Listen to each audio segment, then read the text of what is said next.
Nous allons maintenant, si vous le voulez bien, passer à la présentation d'IBM. Le thème de la conférence, capturer la croissance du cloud avec IBM. Cette conférence plénière sera animée par deux dirigeants d'IBM que j'invite à me rejoindre.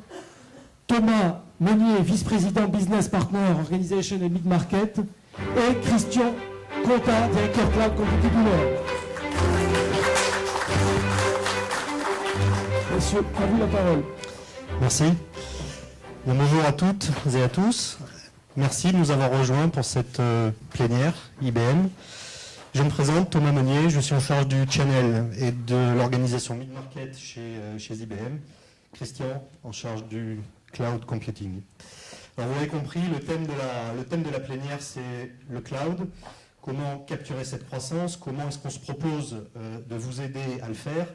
Et si on en croit les slides de Alain, effectivement, il y a une certaine morosité, pour ne pas dire autre chose, Alain, tout au moins jusqu'à 2014-2015. Et je pense qu'on sera tous d'accord pour dire que, j'allais dire le salut, la croissance, Christian, c'est le cloud. Alors maintenant, le cloud, tout le monde en parle, il s'en dit beaucoup de choses, on parle beaucoup depuis 2010, mais concrètement,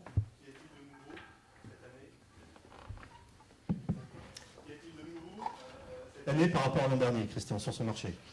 Bien. Bonjour déjà à toutes et à tous, mesdemoiselles, je ne sais pas si on peut le dire encore, mesdames et messieurs, j'en profite. Donc effectivement, le cloud c'est la croissance. On estime entre 30 et 50% la croissance du cloud dans un marché, vous l'avez vu, assez morose. Donc on est là ici, fondamentalement, pour vous expliquer pourquoi et pour vous aider à capturer cette croissance-là, tout simplement. Alors, quoi de neuf en 2012? Une accélération. Une accélération des besoins clients et une accélération de la mise en place de solutions avec des partenaires en France. Alors, une accélération des besoins clients, ça veut dire quoi? 6 milliards de téléphones mobiles connectés aujourd'hui dans le monde. 6 milliards. C'est ce qu'on appelle la mobilité. 450 milliards de transactions business par jour sur Internet en 2020. C'est en train d'exploser. C'est ce qu'on appelle le e-commerce ou le smarter commerce. L'individu est roi par rapport à ça. Et ce sont des volumes très très importants. Qu'est-ce qu'ils font? Qu'est-ce qu'ils disent? Qu'est-ce qu'ils veulent faire? Comment les aider? Comment les guider? On ne parle plus de marketing sans parler de marketing à travers l'informatique, de marketing numérique. C'est un point très très important. C'est lié à ce smarter commerce et ce e-commerce. 240 milliards de capteurs en 2016. Ça, c'est le machine-to-machine. De l'intelligence existe. Beaucoup de projets sont développés en 2012 pour la mise en place de compteurs intelligents, senseurs, par-ci, par-là. Sur les plateformes pétrolières, il y a des milliards de capteurs de partout. Dans les voitures, il y en a des milliers. Ça, c'est ce qui se passe en ce moment. Et 400 millions de moniteurs de santé sans fil en 2014. Ça, c'est en train d'exploser. C'est nouveau en 2012. On commence à avoir des appareils pour travailler sur la santé différemment. Nos sociétés vieillissent, c'est le seul moyen de pouvoir répondre à ce vieillissement-là. Donc, un marché qui explose en termes de besoins. 90% des entreprises passeront au cloud d'ici 2015, ça veut dire d'une manière effective. Et ce qu'il y a de nouveau en 2012, c'est que ce n'est pas une question IT, c'est une question business. Capturer la valeur grâce aux capteurs, aux moniteurs de santé, ce n'est pas une question IT, c'est qu'est-ce que j'en fais, comment je le gère, quelle information je donne aux médecins, aux particuliers, à la pharmacie. Quel est le rôle de la pharmacie par rapport à tout ça? Donc, ces aspects business explosent en 2012. Et au bout du compte, c'est ça qui tire la croissance. Pourquoi?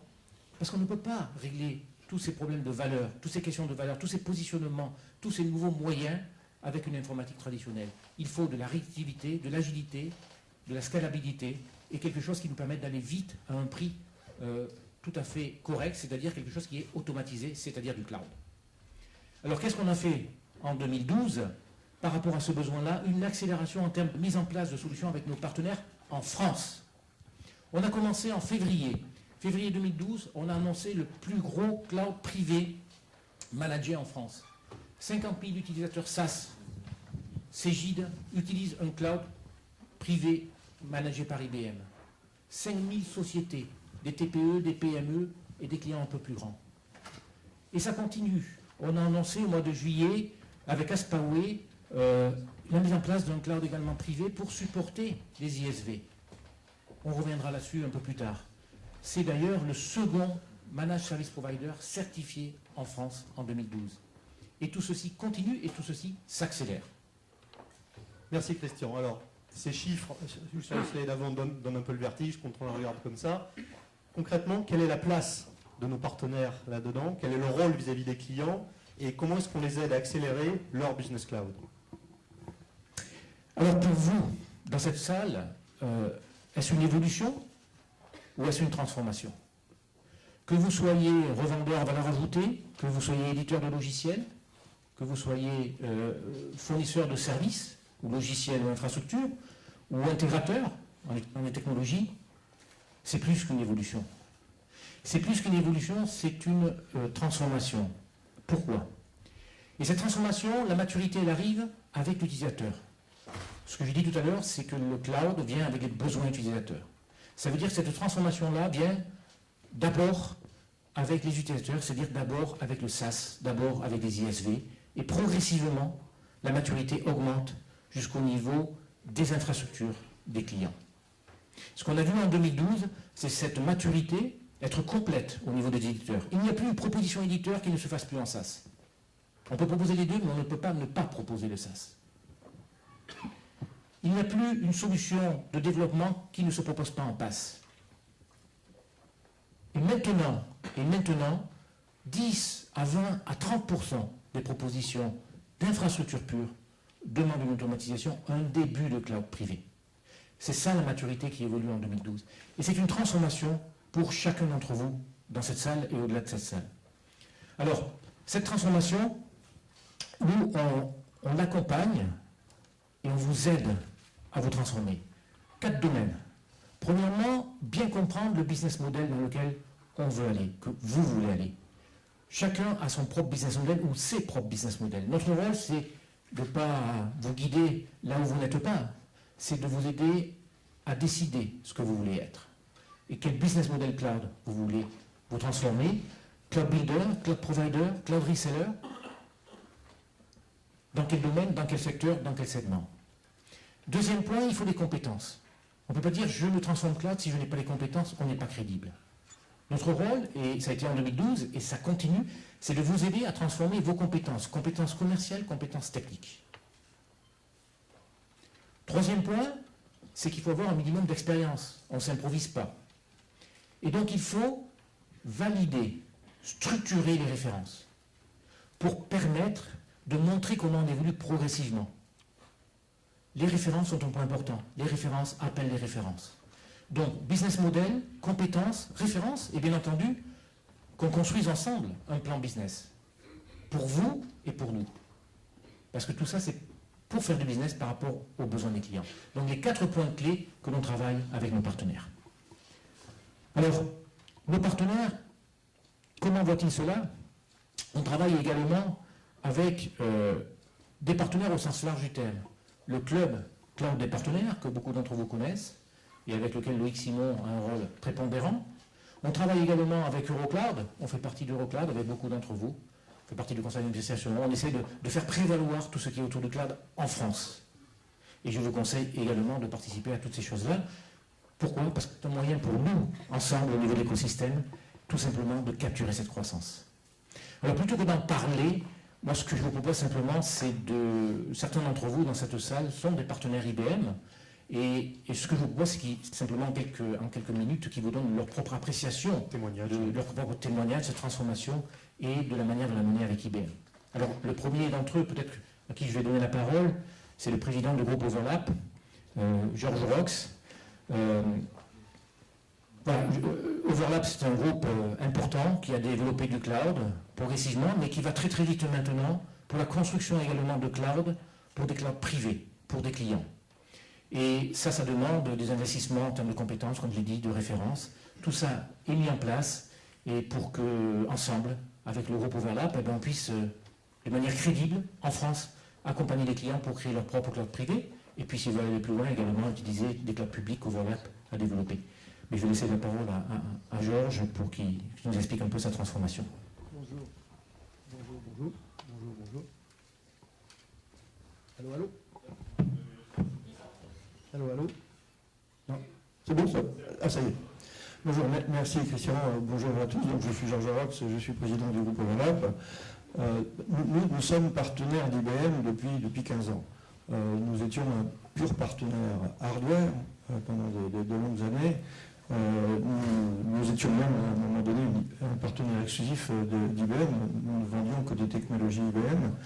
Et nous avons commencé à nous transformer progressivement en une société de services ou une société de distribution et de services. J'ai l'impression que depuis des années, nous faisions du cloud sans savoir que c'était du cloud. C'est-à-dire que ça fait longtemps, puisque nous sommes positionnés assez fortement auprès de très grands comptes, ça fait longtemps que nous proposions des solutions virtualisées, de plus en plus automatisées, et au fur et à mesure que les technologies évoluaient, les solutions que nous proposions à nos clients leur permettaient à eux de bâtir une solution de cloud privé pour leur propre service interne. Alors, on ne l'appelait pas cloud parce que ça ne s'appelait pas comme ça, la vague n'était peut-être pas connue, mais en tout cas, nous avons depuis au moins 4-5 ans pas un seul de nos projets qui ne contiennent pas des briques qu'on appellera aujourd'hui des briques de cloud. Les technologies, notamment de provisioning et d'automatisation, sont arrivées quand même beaucoup plus tard pour permettre réellement de faire des véritables solutions cloud. Et je pense qu'il y a encore beaucoup de technologies qui devront arriver pour améliorer encore cela. Donc nous avons en quelque sorte, en même temps, commencé à changer de modèle. Vous l'avez vu dans les présentations IDC, les chiffres du hardware souffrent plus même que ceux de n'importe quel autre composant du IT. Et donc nous nous sommes transformés aussi progressivement en un cloud, un MSP, une société de services. Nous avons un data center dans lequel aujourd'hui on a une soixantaine de clients. Un certain nombre d'entre eux sont des clients en infogérance, mais de plus en plus de nos clients sont en mode cloud, y compris dans un cloud public que nous avons bâti. Donc nous sommes devenus un MSP dans lequel d'ailleurs pas mal des technologies que nous utilisons, peut-être même la majorité, sont des briques logicielles et matérielles d'IBM. Nous sommes donc nous nous inscrivons dans l'ensemble de ces certifications, dans l'ensemble de ces partenariats. Et d'ailleurs, j'y vois un message important de transformation d'une société de services, d'une société partenaire d'IBM, c'est qu'après avoir été un partenaire d'IBM, comme nombre d'entre vous, certainement dans les domaines de revente de matériel, nous sommes en train de devenir un partenaire d'IBM d'une façon un peu plus globale. Jusqu'à présent, on avait presque plus l'impression d'être partenaire d'IBM hardware, STG, et concurrent d'IGS dans beaucoup de domaines. Ce que nous pourrons continuer à être de temps en temps, mais ce que moi j'aspire à devenir également, être partenaire d'IBM dans l'ensemble de ces domaines pour m'inscrire dans ce que représente IBM comme vecteur potentiel de croissance. Alors, en tant que service provider, nous gagnons des beaux contrats et ce que je vois également, c'est qu'un bon nombre de nos affaires démarrent en vente de matériel pur et se transforment au fil de l'affaire, au fil de la proposition, pouvant aller jusqu'à une offre pure de cloud public. Les clients passent par différentes phases. Celle qui consiste à nous demander de finalement transformer la proposition initiale que nous faisions en hardware en une offre de cloud public a aussi pour but de faire transférer le CAPEX de l'investissement du client vers le service provider, et qui est peut-être un des enjeux de demain pour nous, pour notre profession, c'est d'avoir les moyens économiques bilanciels d'investir lourdement dans ce genre de transformation. Nous venons de gagner un contrat dans lequel la partie investissement transféré des clients au provider que nous sommes a représenté quasiment 1 million d'euros. Donc il faut faire effectivement une transformation assez forte, et surtout dans les moyens économiques et capitalistiques, mais en échange, le modèle économique est bien entendu beaucoup plus rentable que de vendre du hardware avec la marge qui, comme vous le savez, diminue tout le temps, et en tout cas sous pression. Et enfin, pour finir, je crois qu'on va, dans 2 jours, obtenir une des toutes premières certifications dans le domaine du Cloud Builder. Je ne sais pas si on sera le premier ou le deuxième. Enfin, en tout cas, ce n'est pas une course, ce n'est pas une compétition, mais nous sommes heureux de nous inscrire dans ce partenariat qui pourra prolonger le partenariat d'une quinzaine d'années dans le domaine du hardware, dans le domaine des services.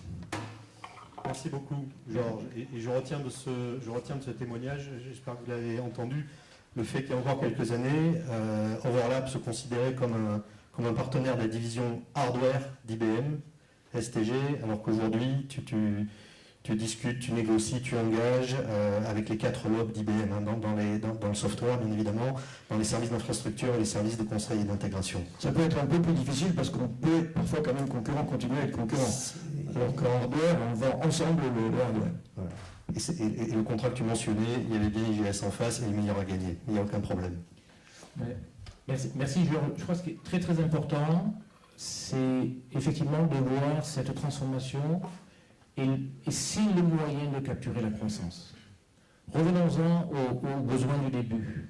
Les gens interconnectés, toute la mobilité, toutes les données, ce qu'on appelle big data, structurées, non structurées, aléatoires, tous les senseurs, toutes ces choses-là. Aujourd'hui, en tant qu'individu, vous utilisez avec vous votre smartphone et vous utilisez du cloud public. L'entreprise ne peut pas rester en dehors de cela. Elle a besoin de ce dynamisme, de cette réactivité. Pourquoi moi, quand j'arrive chez moi, j'utilise du cloud? Pourquoi je ne l'utiliserai pas quand j'arrive au bureau? Je dois l'utiliser. Pourquoi mettre en place une solution me prend 6 semaines et quand je demande de le faire dans l'entreprise, ça me prend 6 mois? Ce n'est pas possible. Pour ça, nos clients, ils ont besoin de gens qui vont les accompagner pour aller plus vite. Et les accompagner pour aller plus vite, c'est aussi réduire la fracture entre les demandes des utilisateurs et l'informatique. Et pour réduire cette fracture-là, notre rôle, c'est de mettre en place des clouds privés plus rapidement, plus effectivement au sens efficacité du terme, d'accord, chez nos clients.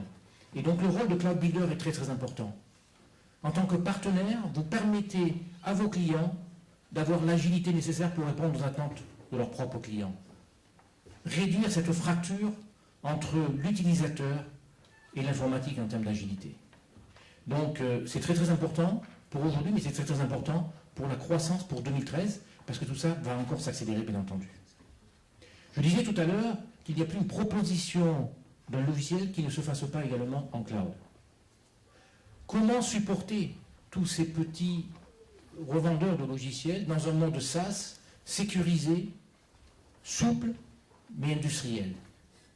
Pour ça, on travaille avec des spécialistes de ce métier-là, et en particulier en France, Aspaway est spécialiste du support de ces vendeurs de logiciels-là. Je crois qu'il y a plus de 60 sociétés éditrices de logiciels qui utilisent Aspaway pour leur propre SaaS.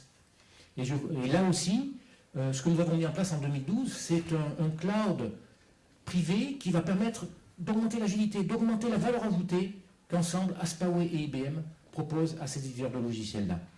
Donc Patrice Lagorce est avec nous, et peut-être que la meilleure des choses, c'est qu'il vous explique également pourquoi Aspaway a choisi IBM pour accroître cette agilité-là, accroître cette capacité pour supporter les éditeurs français.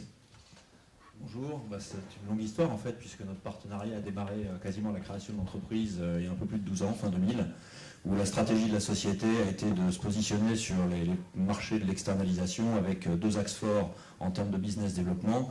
D'un côté, bien sûr, être en capacité d'adresser des clients utilisateurs finaux qui se posaient la question d'externaliser toute ou partie de leur système d'information. Et surtout, à côté de ça, le marché des éditeurs de logiciels, qui à l'époque, on ne parlait pas de SaaS, on ne parlait pas de cloud, ça s'appelait ASP.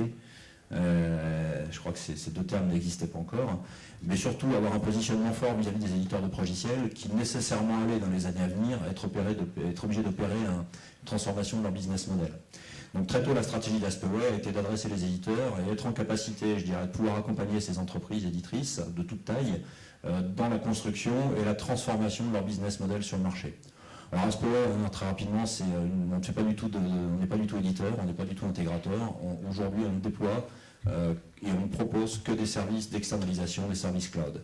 La particularité, je dirais, qu'on a eu très tôt, a été de se poser les bonnes questions, qui étaient de savoir notamment quels pouvaient être les facteurs clés de succès, les freins, les best practices, en complément, je dirais, des services, des offres de delivery qu'on pouvait mettre en place sur le marché pour accompagner, faire en sorte que la construction d'offres SaaS pour un éditeur et l'évolution de son business model puisse être un réel succès. Notamment pour les gens qui étaient issus, je veux dire, entre guillemets, de l'ancien monde, c'est-à-dire qui étaient issus du monde traditionnel des applications de gestion. Donc c'est une proposition de valeur sur laquelle on a travaillé. Un des deux éléments qui a été très important également dans notre stratégie a été le fait de choisir un acteur majeur à l'époque pour être en capacité de déployer et assurer le delivery et l'hébergement de toutes ces solutions. Le choix s'est porté à l'époque sur IBM, où on a trouvé, je dirais, quelque chose qui était important pour nous, qui était de pouvoir relayer une proposition de valeur qui était celle du premier infogéreur mondial à l'époque, je crois que c'est toujours le cas d'ailleurs. D'être en capacité, je dirais, de s'appuyer sur un partenaire qui avait une pérennité, qui savait travailler avec des partenaires et qui disposait déjà à l'époque d'une granularité assez importante. Donc cette relation, elle s'est développée au fil du temps. On a très rapidement, je dirais, trouvé une place dans cet écosystème où effectivement on pouvait se positionner comme incubateur en complément d'IBM sur, pour beaucoup d'éditeurs, sur la construction et le démarrage d'offres en mode SaaS, cloud. Effectivement, donc, durant ces dernières années, on a appris à se connaître, à beaucoup travailler ensemble, à être en capacité, je dirais, de construire une stratégie de développement pour adresser le marché des éditeurs de logiciels. On est aujourd'hui, je dirais, positionné comme un incubateur, je pense, c'est un peu comme ça qu'on pourrait nous positionner vis-à-vis d'un IBM, où on va pouvoir avoir capacité à relayer et accompagner des éditeurs sur la mise en place de ce type de business model. Alors, point important, effectivement, il y a eu une évolution forte dans notre partenariat courant de l'été dernier, début de l'été dernier, où on a décidé, après un certain nombre de discussions dans le monde du travail, de construire une plateforme cloud qui est, comme le reste des process, je dirais, sur lesquels on s'appuie avec l'Orlais, puisqu'on a lié l'intégralité des offres d'hébergement IBM, aller beaucoup plus loin dans l'industrialisation et dans les process que nous déployons au travers d'une grosse plateforme cloud au niveau national qui a été livrée et construite sur un des data centers d'IBM en France. Aujourd'hui, des gens comme PAC nous considèrent comme le premier SaaS enabler sur le marché français, et comme une société qui a des choses à dire, puisqu'effectivement on est sur des taux de croissance qui sont de 20 à 30% par an, on a un peu plus de 60 partenaires éditeurs qui déploient au quotidien des applications, ça doit représenter plusieurs milliers de clients aujourd'hui en production pour ces éditeurs de logiciels avec des solutions de toute nature au niveau applicatif. Donc point important, c'est que dans ce partenariat, je dirais, il y a un volet qui est important, qui est la capacité à pouvoir déployer des solutions en mode cloud et adapter ça pour le marché des éditeurs de logiciels en apportant des services managés, la granularité qui va bien, pour aider et vous aider à opérer ce type de transformation. Mais cette proposition de valeur a été plus loin puisqu'on a intégré là-dedans toute la capacité à pouvoir apporter la valeur qu'aujourd'hui a un IBM et sa capacité à travailler avec des partenaires en intégrant tout un accompagnement sur un certain nombre de volets que sont des volets marketing en termes de visibilité et autres. Je ne vais pas en dire plus, donc c'est une solution et une offre en devenir qui commence effectivement à avoir un beau succès en complément de ce qu'on avait déjà pu faire ensemble. Merci. Merci Patrice. Ce que tu as humblement appelé marketing, ce sont des plans d'action commerciale communs à Spaway et IBM pour retourner au marché ensemble. Merci beaucoup. Alors Christian, on vient d'entendre ces deux témoignages.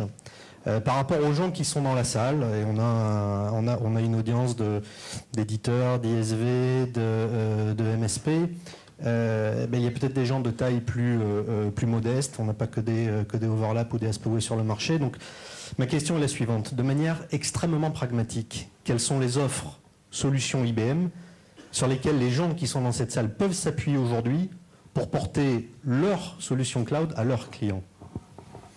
Alors, très bonne question, Thomas. Si. Je crois que les deux exemples-là ont montré la réalité de 2012. 2012, c'est une réalité, c'est une accélération de l'écosystème. Alors maintenant, les offres sont nombreuses et riches pour chacun d'entre vous. Trois choses par rapport à ça. Premièrement, elles doivent s'adapter à votre propre modèle de business. Et chaque modèle de business dans cette salle est différent. Deuxièmement, ça doit être modulaire. Il y a plus de 150 offres cloud IBM sur lesquelles vous pouvez soit vous appuyer commercialement, comme des solutions de social business, comme des solutions de e-commerce, soit les utiliser pour construire vos propres solutions. Et je là-dessus. D'accord ? Et le troisième point, c'est que ça se doit d'être ouvert. Ouvert dans un écosystème. Ouvert, ça veut dire quoi ? Ça veut dire pouvoir collaborer avec d'autres. On sait tous très bien que le monde demain sera fait de cloud hybride. il va falloir que tout ceci communique. Il faut donner la capacité de communiquer, la capacité d'avoir des architectures de référence. IBM investit sur OpenStack. IBM est sponsor Platinum d'OpenStack depuis avril 2012. Pourquoi? Pour permettre justement de fédérer, de construire de manière ouverte, avec tout un écosystème, les solutions qui se doivent d'être ouvertes pour être agiles pour les clients, tout simplement. Et puis, on a mis en place des solutions avec des clients, ce qu'on appelle des client council, qui vont permettre de progressivement construire avec eux leurs propres normes cloud au fur et à mesure qu'eux-mêmes vont les découvrir. Donc, solutions riches, solutions nombreuses pour s'appuyer sur vos propres besoins, à la fois en termes de, je vais utiliser de l'analytics par exemple pour augmenter la valeur ajoutée de mon logiciel, ou je vais utiliser un environnement cloud que j'appelle sur roulette pour mettre en place en moins d'une journée une solution cloud pour un client. Tout ça existe, c'est plus de 150 offres, on les décompose en 3 parties, des parties de type solution, et là c'est pour accompagner vos produits autour de ce que j'appelais smarter commerce, des solutions de marketing, de connaissance du client, des solutions de social business, d'analytics, comprendre pour justement trouver une bonne valeur ajoutée. On se doit de comprendre le client, on se doit de comprendre les risques de fraude dans la banque, on se doit de comprendre ce qui se passe dans l'entreprise, ce qui se passe chez nos clients dans leur propre écosystème. Et puis des solutions plus complexes que l'on met en place, et vous avez dû entendre parler de ça il n'y a pas longtemps avec par exemple le Grand Lyon, puisqu'on met en place une solution de type Smarter City pour justement permettre au Grand Lyon de mieux appréhender l'ensemble de la vie sociétale, transport, sécurité, eau, etc., à l'intérieur d'une grande agglomération comme Lyon. Second point, c'est des fondations. Les fondations, elles peuvent se faire sur des infrastructures existantes. Et ça, c'est un point très très important pour IBM. Le cloud peut commencer aujourd'hui. Il n'a pas besoin d'attendre que vous preniez quelque chose qui soit super. Non, vous commencez avec ce que vous avez. C'est du X, c'est du P, c'est du Z. Quel que soit l'environnement, du Linux, du KVM, quel que soit ce qui existe, vous pouvez commencer avec l'infrastructure existante et progressivement automatiser, cloudifier, standardiser pour être plus agile et plus performant. Vous pouvez aussi décider de prendre un cloud sur roulette. Ça s'appelle un pur système. Vous avez un cloud sur roulette qui fait de l'infrastructure, un pur flex, et vous avez un cloud sur roulette qui fait de la plateforme, ce qu'on appelle un pur application. Il est spécialisé, par exemple, pour tout ce qui est commerce électronique, sur tout ce qui est big data. Et puis, vous pouvez également mettre les mêmes applicatifs de votre cloud sur roulette sur un cloud public et les mettre en place au Canada, à Singapour, aux États-Unis, où vous voulez dans le monde. Et ça, c'est une extension de ce que vous, partenaires, vous pouvez faire. Vous donnez la possibilité à vos clients de mettre en place le cloud chez vous, et en même temps, s'il veut ouvrir un magasin à Singapour ou au Japon, il peut le faire en prenant le même applicatif et en le mettant sur place là-bas. Donc voilà cette offre. Alors, c'est quoi nos offres principales dans ce domaine-là? Pour construire la base, Cast-Iron, ça permet d'intégrer les clouds, de faire travailler les différents clouds ensemble, que ce soit au niveau logiciel, en SaaS, ou que ce soit au niveau infrastructure. Donc ça, c'est pour permettre de faire tout simplement du cloud hybride, ou communiquer des clouds avec l'infrastructure existante. Du smart cloud, entry ou provisioning. On commence par l'entry, je crois que ça vaut moins de 2 000 €, d'accord? Et ça permet de provisionner tous les workloads très très rapidement. Et puis le provisioning, on peut aller plus loin, on peut faire du monitoring, on peut faire du catalogue de services, et on peut facturer l'usage, etc., etc. Tout ceci dans des clouds à roulettes qui s'appellent Pure System. Des services, et là, Smart Cloud Entreprise, que bien entendu vous pouvez revendre pour vos clients et en marque blanche, pour lui permettre d'ouvrir un web ou d'ouvrir une nouvelle usine ailleurs dans le monde. Et puis des clouds privés plus spécifiques, comme vous l'avez vu par exemple dans l'exemple d'Aspaway de Patrice Lagorce tout à l'heure. Et en termes de solutions, social business et le smarter commerce, c'est là-dessus que les clients ont des besoins. Ils ont besoin non pas que vous répondiez, ils ont besoin que vous les guidiez pour savoir ce qu'ils peuvent faire différemment. Et bien nous, ce qu'on vous propose, c'est d'aider à la valeur ajoutée de vos offres en vous appuyant sur ces solutions-là, tout simplement. Alors, un exemple, et j'ai voulu parce que je crois que c'est important, j'ai voulu prendre un exemple d'une société que, à mon avis, vous ne connaissez pas. Elle s'appelle Zitarc. Zitarc est née il y a 3 mois. C'est une société qui fait partie d'un groupe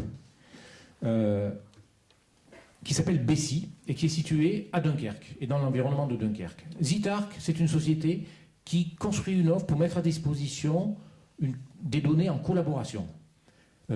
Bessie est dans le monde de l'immobilier et Zitarc est un support pour faire en sorte que l'ensemble des personnes gravitant autour de l'environnement immobilier et autres PME, PMI autour de Dunkerque puissent rapidement mettre en place des systèmes de collaboration à travers des solutions cloud SaaS.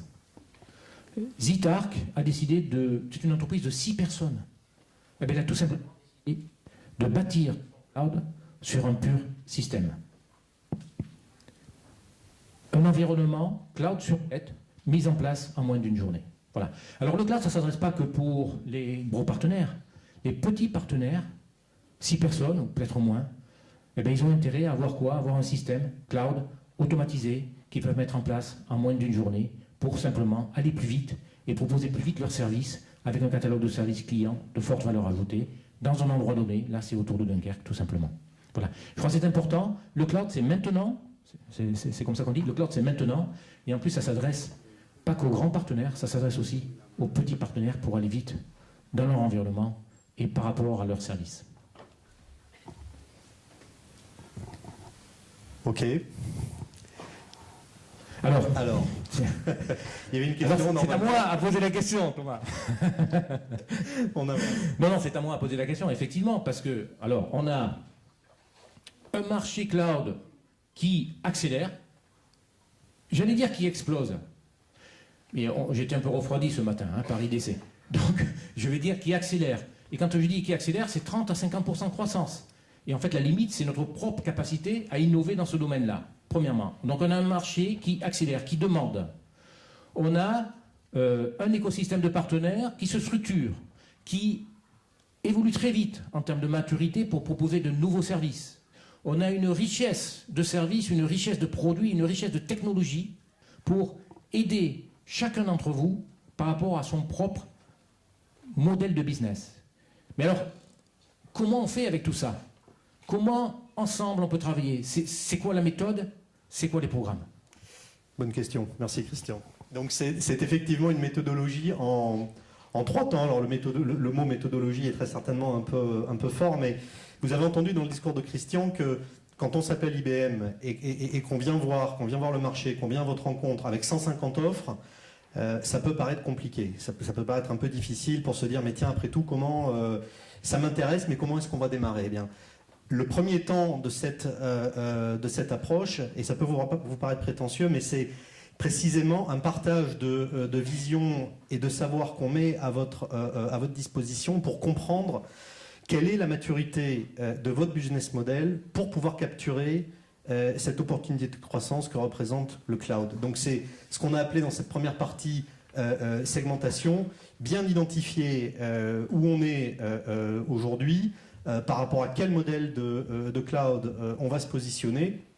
Et puis tout de suite après, Loïc, dans le second temps, ça c'est le comment. C'est quel type de véhicule, à travers tout ce qu'IBM peut mettre à votre disposition, on va emprunter pour pouvoir aller vers ces nouveaux modèles. Et effectivement, dans le troisième temps, on a concrètement ce mode opératoire qui a été annoncé récemment, qui dispose de beaucoup de dollars marketing. Donc on vous engage véritablement à venir vers nous. Et vous voyez que tout à l'heure, on va accueillir sur scène les différents IBMers qui animent les ateliers cet après-midi. C'est ce type de conversation, de discussion véritablement qu'il faut engager. Donc Loïc, si on peut montrer dans un monde idéal, et ça se lit dans l'ordre inverse des aiguilles d'une montre, comment ça se passe. Le premier point, c'est, je viens de vous le dire, et on voudrait avec Christian être débordé, pas harcelé, mais débordé de demandes pour qu'on puisse engager avec vous des dollars marketing, bâtir des campagnes, bâtir des go-to-market et globalement identifier des opportunités sur le terrain. On a ensuite un second volet qui peut consister à ce qu'on vous équipe on vous renforce à travers un programme qui s'appelle Champions for Growth qu'on manage au sein du channel, qui consiste à vous détacher des IBMers, et pas n'importe lesquels. On n'est pas en train de parler de... et ils ont tout mon respect, hein, et ma directrice marketing est dans la salle, mais on n'est pas en train de parler de ressources marketing, on est en train de parler d'expertise concrète qui vont vous aider, qui vont nous aider à se positionner sur ce marché en détachement chez vous, dans vos locaux. Ensuite, on a l'alignement des ressources. L'alignement, c'est un peu ce qu'on disait tout à l'heure avec Patrice, c'est notre capacité à regarder un sujet ensemble, à bâtir des communautés, ce qui est extrêmement important. Vous l'avez compris, il y a tout un ensemble de normes qui sont en train de certification, qui sont en train de se mettre en place. Et le fait d'avoir des ressources qui sont alignées vont énormément contribuer à faire en sorte que cette démarche soit successful. Les programmes specialty, Christian, tu en as parlé. On pourra peut-être revenir là-dessus très certainement du reste dans les différents ateliers. Oui, je peux rajouter qu'ils évoluent Bien sûr. très vite. D'accord. On a des specialty programmes, on a des gens qui sont certifiés cloud, et ces programmes-là évoluent très vite. On a annoncé il y a un mois le programme Managed Service Provider, qui est vraiment là-dessus, avec une segmentation pour vous aider, pour vous accompagner dans votre maturité. Donc suivez tout ça, c'est tout sur Partner World, et ça évolue très vite parce qu'on investit beaucoup. Je crois qu'on a annoncé cette semaine qu'on investissait plus de 4 milliards. 4 milliards pour aider nos clients et nos partenaires dans tout ce qui est justement nouveau business de type cloud, analytics, etc. Absolument, et c'est le point qui suit. Donc c'est là quelque part la manière dont vous allez pouvoir bénéficier de la surface financière de la compagnie IBM. 4 milliards, donc c'est pas neutre. Ça doit servir en premier point à bâtir des offres financières qui aident les entreprises à se dépiéger de ce côté CAPEX, hein, et qu'est-ce qu'il faut investir upfront pour avoir une solution cloud. On est barycentré à l'opposé, hein, donc on est véritablement dans le pay as you grow, dans la définition des unités d'œuvre et dans l'accompagnement, globalement dans l'accompagnement de la croissance, la vôtre en premier lieu, et bien évidemment celle des clients. Ceci avec un but ultime qui est cher à mon ami Georges, qui est l'amélioration des marges, parce que ce soit dans ce que vous vivez au quotidien, pour ceux d'entre vous qui, il y a peut-être encore quelques années, ne faisaient que du hardware, ou lorsque vous regardez les slides d'Alain Pétrissan, vous l'avez compris, d'abord, c'est un business qui se détériore de manière organique, mais sur lesquels la détérioration des marges va encore plus vite que la partie chiffre d'affaires que nous montrait Alain. Donc, tout ceci pour faire en sorte de mettre sur pied des business pérennes et bien plus profitables que ce que vous connaissez aujourd'hui. Alors, j'appelle maintenant sur scène les différents IBMers qui vont avec nous tout au long de la journée animer des ateliers. Voilà, s'ils veulent bien me rejoindre. Merci. Oui. Alors, vous voyez pendant qu'ils montent qu'aujourd'hui, on a décidé d'aller beaucoup plus loin que ce que l'on vous présente maintenant avec Thomas, et d'avoir des experts ici sur place pour vous aider à travailler sur ces différents sujets. Alors, sur l'aspect connaissance de tout ce qu'il y a dans le Smart Cloud Foundation, c'est Claude Rioussé, qui est ici avec moi. Au niveau Smart Cloud Services, c'est Nicolas Baron. Christophe Laurence. Présentez-vous, on les a pas Nicolas Baron, c'est lui. C'est lui. Au niveau des solutions, maintenant, l'expert, c'est Christophe Laurence. Christophe. Ensuite, au niveau des rendez-vous, parce que vous pouvez construire des rendez-vous individuels avec Thomas, avec moi ou avec chacun d'entre nous. Et là, c'est Anna et Camilla. Voilà. Camilla, Anna. Alors, nous avons, bien sûr, également Florence Marcel, au niveau des Managed Service Provider, avec Patrick Bouillot qui sera là. Loïc Simon, que vous connaissez certainement tous. Voilà. Et Yves Blanchet qui nous rejoindra. Jean-Pierre Ducamp et Christophe Laurence, donc sur les aspects éditeurs, et puis Loïc Simon et Christophe Laurence sur vos métiers de revendeurs. C'est-à-dire qu'aujourd'hui, vous avez à la fois des ateliers sur des aspects de compréhension de l'offre, de retour d'expérience, et puis vous avez des ateliers, des rendez-vous des experts directement associés à votre business model. Donc à 11h par exemple, c'est le rendez-vous des experts Cloud Builder. En début d'après-midi, c'est pour les MSP. Les éditeurs, c'est à 13h20, ils ne mangeront pas. Et les revendeurs, encore moins, puisqu'ils vont faire les deux, ils vont revendre et ils vont faire les éditeurs derrière. Bon, tout ça, bien entendu, il faut comprendre l'offre de la fondation. La fondation, c'est la base. Et ça, c'est un zoom particulier sur le cloud à roulette, qui est le Pure System. Vous avez également un retour d'expérience important sur le Managed Privé Cloud, donc sur les clouds privés managés. Et puis, bien entendu, à la demande toute la journée, des rendez-vous avec chacun d'entre nous pour vous aider à construire votre propre business cloud. Le cloud, c'est 30 à 50% de croissance par an. Ça dépend ce qu'on en fait tout simplement, et ça dépend comment on y va. Nous, on est là pour vous aider à capturer cette croissance. Voilà, il nous reste à vous remercier pour votre attention. On reste bien évidemment avec Christian tout au long de la journée, à votre entière disposition pour des rendez-vous, des discussions. N'hésitez pas à venir vers nous. Merci encore. Vous avez peut-être déjà des questions ? Ou des questions? Ou c'est clair, ou alors c'est pas assez clair, et à ce moment-là, allez dans les ateliers, hein, ça sera beaucoup plus clair. Voilà, merci. On a été clair, merci.